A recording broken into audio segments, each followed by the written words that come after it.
Good morning, campers, and welcome to Lotus Operations. And I just wanted to tell you the dream that I had last night before I take a good morning nap. But last night I dreamt, I don't know if this is my sinus infection, like messing with my mind, or if I've actually seen beyond our realm. But last night I had a crazy dream to where I was in this dark place, but it wasn't scary.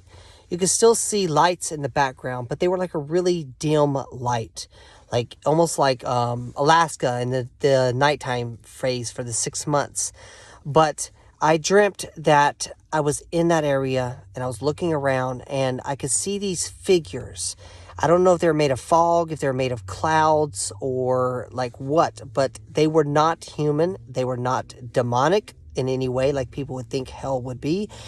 But they were these black, dark figures that were really tall, and they had these bright white eyes, like almost slitted style eyes.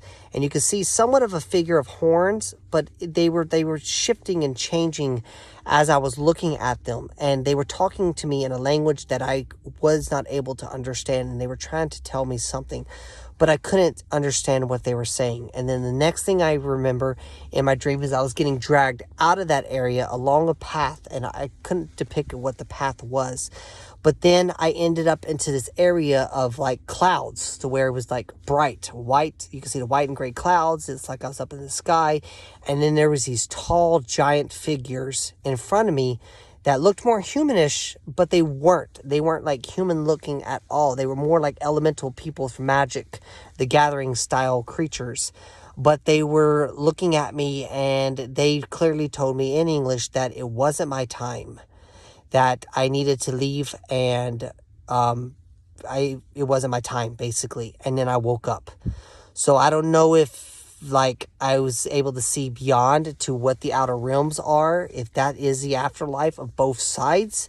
And if that is nothing like what the Bible depicts, is nothing like what these Christians and religious people try to tell you it is. It's actually not that scary at all. It's more interesting than what it is. And the spiritual beings that either I was talking to or what, they are not human at all. They are more like elemental style creatures that maybe show us forms that we can see and imagine on earth, to where so we're not scared and know what they truly look like. This was a crazy ass dream. Leave your comments below on what you think it could have been, but this was so realistic and it did not feel like a dream. It literally felt like I was in another plane of existence or something like that. But yeah, so that was my crazy dream of the afterlife of both hell and maybe heaven, if that's what they both were. Unless that was two different realms and I was getting pulled between and my mind doesn't know which way to go. So Lotus Operations out. Hopefully I can get some survival videos depending upon the temperatures coming your way for the sugar. And yeah, so have fun.